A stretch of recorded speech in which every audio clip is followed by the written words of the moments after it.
Buenos días, iglesia bendecida, amada de Dios y más que vencedora. El tema de este día es: lo único que adora a Dios es su Hijo. El pasaje bíblico se halla en el Juan, capítulo 4, versículo 20 hasta el versículo 24. En este pasaje del Evangelio de Juan, Jesús tiene un encuentro con una mujer samaritana y hay un diálogo. La mujer le dice a Jesús: nuestros padres adoraron en este monte y vosotros decís que es en Jerusalén. Y Jesús le responde: mujer, créeme que la hora viene cuando ni en este monte ni en Jerusalén adoraréis al Padre. Vosotros adoráis lo que no sabéis y nosotros adoramos lo que sabemos, porque la salvación viene de los judíos. Mas la hora viene y ahora es cuando los verdaderos adoradores adorarán al Padre en espíritu y en verdad, porque también el Padre tales adoradores busca que le adoren. Dios es espíritu y los que le adoran en espíritu y en verdad es necesario que adoren. Jesús con la mujer samaritana están hablando con respecto a la adoración. ¿Quiénes son los que tienen que adorar? ¿Cómo es la adoración? ¿Quién es la adoración? Y en este diálogo, la mujer samaritana le dice: nuestros padres adoraron en este monte. Y claro, ella estaba haciendo referencia al padre Abraham. En ese lugar había ofrecido sacrificio. Esto es lo que está afirmando la mujer samaritana. Por contexto sabemos que el pueblo de Israel, después de la muerte de Salomón, se dividió entre el reino del norte y el reino del sur. En el reino del norte habían 10 tribus y en el reino del sur habían 2 tribus. El reino del norte fue tomada por los asirios y el reino del sur fue tomado por los babilónicos. Ellos estuvieron en cautiverio durante 70 años. Y después de su exilio, que ellos salen ya de esta esclavitud, vuelven a Jerusalén y ahí reconstruyen los muros y el templo que habían sido destruidos. Ahí se levanta Esdras y Nehemías, y en esta reconstrucción solamente participaron 2 tribus, la tribu de Judá y la tribu de Benjamín. ¿Y por qué no participaron las 10 tribus de Israel que eran del reino del norte? Porque ellos se habían mezclado con los asirios. La capital de este reino del norte era Samaria. Esta mujer samaritana le dice: nuestros padres adoraron, porque había ya una división. Los judíos los rechazaban a los samaritanos y viceversa, ¿no? También los samaritanos hacían declaraciones respecto al templo de Jerusalén. Decían: esa es casa maldita. Entonces Jesús, cuando pasaba por Samaria, se encuentra con esta mujer y empieza un diálogo respecto a este asunto de la adoración. Y ella le dice: nuestros padres adoraron en este monte y vosotros decís que es en Jerusalén. Y Jesús le dice: mujer, créeme que la hora viene cuando ni en este monte ni en Jerusalén adoraréis al Padre. Vosotros adoráis lo que no sabéis, nosotros adoramos lo que sabemos, porque la salvación viene de los judíos. Esta mujer estaba viendo que había un lugar de adoración, y este lugar de adoración era Samaria. Ella estaba viendo un lugar geográfico, un lugar donde se debía adorar. Y ese lugar era el monte de Gerizim, que se hallaba pues en Samaria. Ella estaba tan segura de este hecho que se lo expresa a Jesús. Así hay muchos que piensan que hay un lugar de adoración, un lugar físico donde se puede adorar. Conocí a un amigo que subía a unos cerros para llegar a la parte más alta, porque decía: en estos lugares está la presencia de Dios. Y caminaba cerca de 2 horas para llegar a ese lugar. Y él decía que ese era un lugar de adoración a Dios, porque poca gente frecuentaba ese lugar. Teniendo la idea de Moisés, porque Moisés también subió a un monte para adorar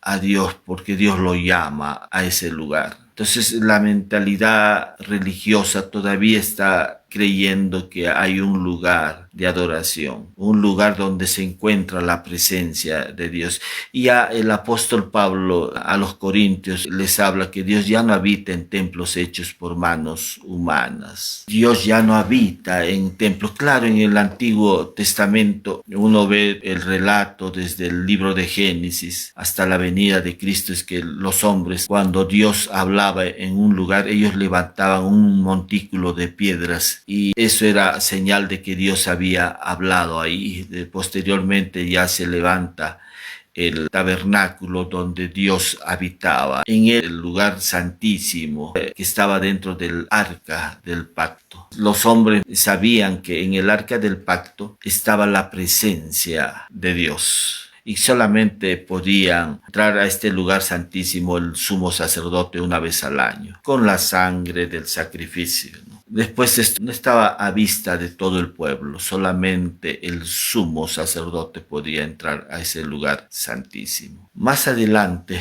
vemos ya que Salomón le construye un templo a Dios y también en este templo había un lugar santísimo, y donde también pues el sumo sacerdote podía ingresar una vez al año. Viene Cristo y con Cristo vemos que aquel verbo se hizo carne y habitó entre nosotros. Cristo es la misma presencia de Dios y Él les dijo a los fariseos y religiosos de ese tiempo: destruid el templo y en 3 días lo levantaré. Ellos decían: nos hemos demorado en construir este templo 46 años y este hombre en 3 días lo va a levantar. Ellos no estaban entendiendo lo que Jesús les estaba hablando. Jesús les estaba hablando de sí mismo, que después de 3 días de su muerte él iba a ser levantado. Jesús es el templo. Ya el apóstol Pablo lo declara en la carta a los Corintios: ¿no sabéis que sois templos y que el Espíritu de Dios mora en vosotros? Jesús es el templo. La presencia de Dios está en ese templo. Ya no es un templo físico. Jesús le está hablando a esta mujer respecto a este hecho que ya iba a acontecer después de su crucifixión y la resurrección de él. Y no era un lugar físico. Algunos lo ven como un lugar físico cuando esto no es así. Jesús ahora es el templo. En ese templo reside toda la presencia misma de Dios. Es Dios en ese templo. Él es el templo. Y eso es lo que le está diciendo: vosotros adoráis lo que no sabéis. O sea, estaban dirigiendo su adoración hacia un lugar físico, geográfico, cuando esto no es así. Mas la hora viene y ahora es cuando los verdaderos adoradores adorarán al Padre en espíritu y en verdad, porque también el Padre tales adoradores busca que le adoren. Le habla a esta mujer Jesús y le dice: la hora viene y ahora es cuando los verdaderos adoradores adorarán al Padre en espíritu y en verdad. Esta adoración no es cuánto tú le amas a Dios. Esta adoración no es cuánto tú hablas de Dios o cuánto tú puedes darle. Esos verdaderos adoradores están conectados con el espíritu y en verdad. No puede haber una adoración si es que no hay una conexión con el espíritu y la verdad. Eso es lo que le está diciendo Jesús a la mujer samaritana. Algunos están entendiendo que la adoración tiene que ver con cuánto le amas a Dios, cuánto es lo que puedes hacer por Él, cuánto es lo que tú puedes hacer para que Él pueda aceptarte. Y no se trata de lo que tú puedas hacer para Dios o cuánto puedas amarlo a Dios. Y claro que algunos leen en los evangelios cuando Jesús dijo: amarás al Señor tu Dios con todo tu corazón, con toda tu alma y con toda tu mente. Y es que estas palabras que Jesús declaró ahí en los evangelios estaban en el antiguo pacto, no está en el nuevo pacto, porque ya las cartas de Pablo, de Juan dice, en esto consiste el amor, no en que nosotros hayamos amado a Dios, sino en que Él nos amó primero. Entonces está hablando del amor de Dios por nosotros. Por eso decimos que no es un asunto de cuánto amas a Dios. Y claro que vamos a expresar eso, el amor de Dios, entendiendo primero el amor de Él por nosotros. Eso es lo primero que tenemos que entender. Pero no es un asunto de cuánto tú le amas a Dios o cuánto tú puedes hacer por Dios o dejar de hacer por Él. No. La adoración tiene que ver con la expresión de los atributos de Dios. Es aquello que expresa la persona de Cristo en nosotros. Expresa su carácter, expresa el fruto del Espíritu Santo, el fruto de Él. Eso es la adoración. La adoración tiene que ver con todos los atributos de Dios, que estos son expresados en la persona de Cristo. La adoración es una persona que tiene una mente, una voluntad. La adoración tiene que ver con todo lo que está en su Hijo. Su Hijo nos ha sido dado a nosotros. Desde el momento de nuestra conversión, Dios nos impartió la vida, la naturaleza de su Hijo. Y esta naturaleza que nos ha sido dada por gracia, expresa a la persona a la cual pertenecemos. El Hijo expresa a Cristo. Nosotros hemos sido colocados en el Hijo. Por eso es que 1 Corintios 1:30 dice, mas por Él estáis vosotros en Cristo, el cual nos ha sido hecho sabiduría, justificación, santificación y redención. Por un acto de su gracia, cuando nosotros reconocimos a Cristo como nuestro único Señor y Salvador, Dios nos colocó en su Hijo, en Jesús. Y Dios a partir de ese momento se relaciona con nosotros de espíritu a espíritu. ¿Por qué? Porque hemos sido colocados en su Hijo. Dios lo que está viendo ahora es a su propio Hijo. Él no ve dos personas. Dios está viendo a una sola persona. Está viendo a su Hijo amado. Por eso es que Colosenses dice, nuestra vida está escondida en Cristo. Ahí está nuestra vida. Ahora Cristo es nuestra vida. Porque eso es Colosenses 3 dice, cuando Cristo vuestra vida se manifieste, lo que se tiene que manifestar es la vida de Cristo, no nuestra vida. Hemos sido hechos uno con Él. 1 Corintios 6:17 dice, pero el que se une al Señor, un espíritu es con Él. Hemos sido hechos uno. Y lo que Dios está viendo ahora es esta unidad. Dios no está viendo dos personas. Dios está viendo a su Hijo amado.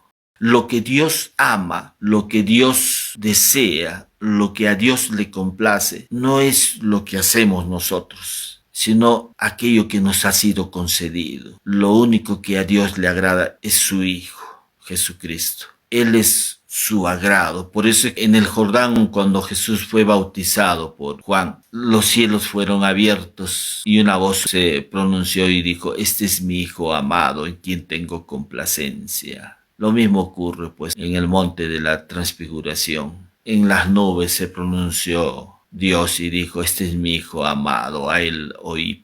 Lo único que a Dios le agrada es su Hijo, y por un acto de su gracia nosotros hemos sido colocados en el Hijo, y somos el agrado de Dios porque estamos en el Hijo. Dios no nos hace sabios, Él es nuestra sabiduría. No nos hace santos, Él es nuestra santidad. No nos hace justos, Él es nuestra justificación. Jesús es el todo y en todos. Colosenses dice, Jesús es el todo y en todos. Nosotros estamos en Jesús, en el amado de Dios. Estamos completos. En esa unidad estamos completos. En esa unidad está la misma vida de Cristo, la cual debe ser expresada. Entonces los verdaderos adoradores son aquellos que están conectados con el Espíritu. Por eso es que hemos sido unidos a Jesús. Dice, el que se une al Señor, un espíritu es con Él. Jesús le dijo a Nicodemo, te es necesario nacer del agua y del espíritu, porque de otra manera no podrías ver el reino de Dios o entrar al reino de Dios. Es importante pasar por la cruz para que podamos adorar a Dios, porque este paso por la cruz nos permite una unidad con Cristo. Por eso dice, el que se une al Señor, un espíritu es con Él. Y a partir de ese momento Dios se relaciona con su Hijo amado. Y nosotros por un acto de gracia estamos colocados en el Hijo. Y es de espíritu a espíritu. Por eso es que Dios ya no está viendo nuestras debilidades, defectos, pecado en nosotros.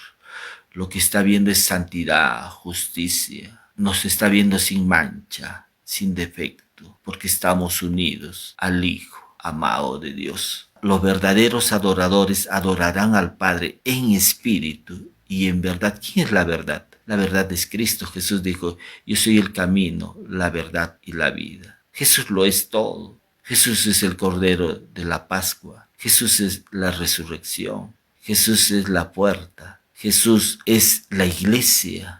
Jesús es nuestro Redentor. Jesús es nuestra justicia. Jesús es nuestra santificación. Jesús es el templo. Jesús es el sumo sacerdote. Jesús lo es todo. Y nosotros estamos en Él por un acto de su gracia. La adoración es una persona y esa persona es Jesucristo.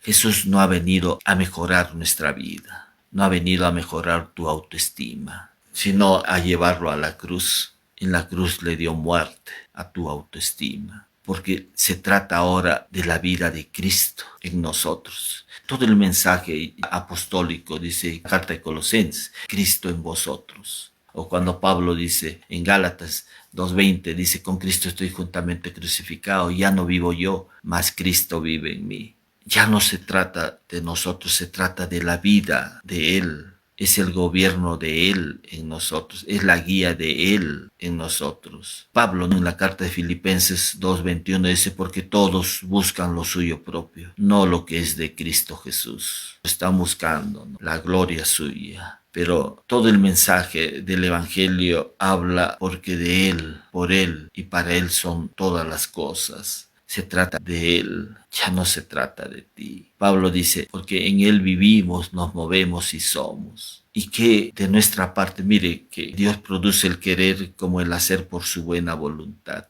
Es el obrar de Él, es la guía de Él. En la Escritura dice, porque los que son guiados por el Espíritu de Dios, estos son hijos de Dios. El que es guiado por el Espíritu, este es hijo de Dios. El Espíritu de Dios está conectado con la palabra y la palabra es Cristo.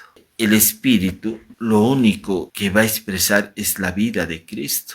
Pero si sois guiados por el Espíritu, estos son hijos de Dios. El Espíritu no va a exaltar al hombre. El Espíritu siempre va a dar testimonio de la persona de Cristo. O sea, para ser adoradores tiene que haber una vida producida por el Espíritu. El Espíritu no está desconectado de la palabra. El Espíritu lo único que va a exaltar es la vida del Hijo de Cristo. Él no va a exaltar lo que tú haces para Dios, tu amor por Dios, no. El Espíritu está conectado únicamente con la persona de Cristo. Va a hablar de Jesús, va a hablar de Él.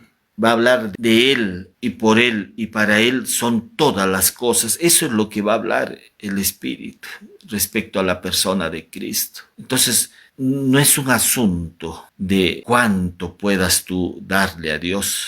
Es un asunto de la guía de Él, del gobierno de Él, de las acciones de Él en nosotros. Toda la confesión apostólica está centrada en la expresión de la vida de Cristo en nosotros. Es el gobierno de Cristo en nosotros. Entonces, tenemos que entender esto, hermanos, que para ser un verdadero adorador, porque dice que Dios es espíritu, y los que le adoran en espíritu y en verdad es necesario que adore. Juan 4:24. los que le adoran en espíritu y en verdad. Es necesario que adoren. Para adorar al Señor tenemos que hacerlo bajo la guía del Espíritu de Dios. Es el Espíritu de Dios, pero el Espíritu de Dios no va a exaltar lo que el hombre hace. Lo que el Espíritu va a expresar es la vida de Cristo. No va a expresar tu vida, es la vida de Él. Por eso es que nuestra vida tiene que estar centrada en la persona de Cristo. Él es nuestro todo. Jesús es el todo. Hoy en día no es que Jesús sigue en una cruz o quedó en un sepulcro.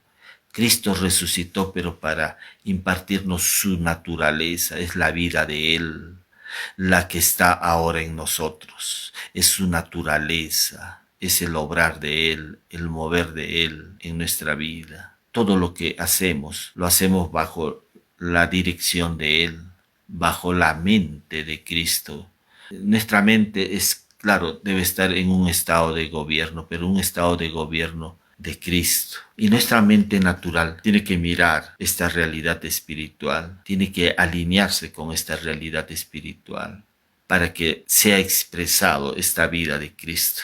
Si no hay un conocimiento de la obra de Cristo, si no hay un claro conocimiento de la obra completa de Cristo, entonces nuestra mente será un estorbo a la acción del Espíritu de Dios y no podremos ser guiados por Él. No podríamos expresar esa adoración. El que adora en nosotros es el Hijo y lo único que adora al Padre es su Hijo, es su Hijo. Una vida que expresa al Hijo es todo lo que el Padre adora. Una vida que expresa al Hijo es todo lo que adora el Padre.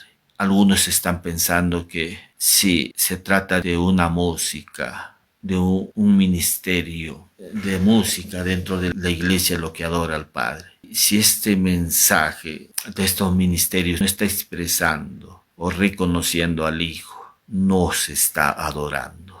Porque lo único que Dios acepta, ama y se complace es en su Hijo Jesucristo.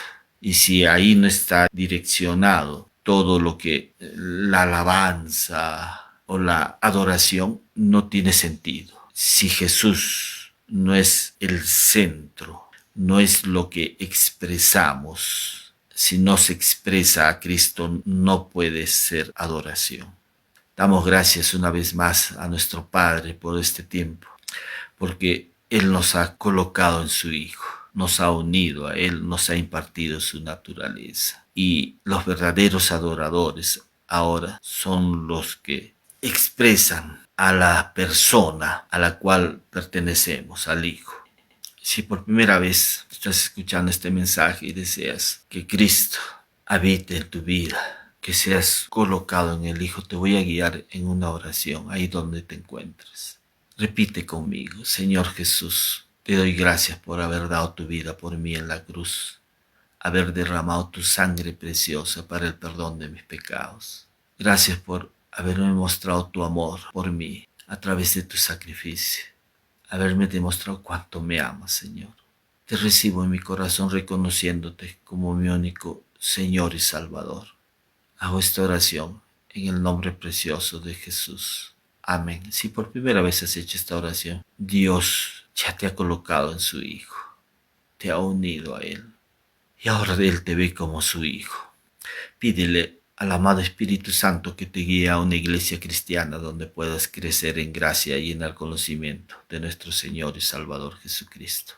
Voy a orar también por salud ahí donde te encuentres. La obra de Cristo también fue única y suficiente. En esa obra Dios ya nos ha impartido la sanidad para todo nuestro cuerpo. Señor, te pido estos momentos, papá, por todas estas personas que están escuchando este mensaje. Sé tú ministrando a su corazón. Abre el entendimiento, Señor, para que puedan entender que tú ya les has suministrado la salud para su cuerpo. Voy a orar por cualquiera sea tu problema de salud. La obra de Cristo fue única y suficiente. Solamente lo único que tienes que hacer es ahí donde te encuentres decir: recibo ahora mi sanidad y te agradezco, Señor, por ello. Menciono, papá, los diferentes problemas de salud. Señor, problemas en la sangre, los huesos, las articulaciones, el corazón, aquellos que tienen diabetes, bajo en defensas, el hígado, riñones, pulmones, páncreas, los huesos. Te declaramos sano por la llaga de Cristo. Ahí donde te encuentras y recibo ahora mi sanidad en el nombre precioso de Jesús. Gracias, Señor. Gracias, papá, te damos por todo lo que nos ha sido dado en Cristo. Oramos una vez más en el nombre precioso de Jesús. Amén. Amén. Bendiciones. Iglesia bendecida, amada de Dios y más que vencedora. Nos estamos viendo la próxima semana.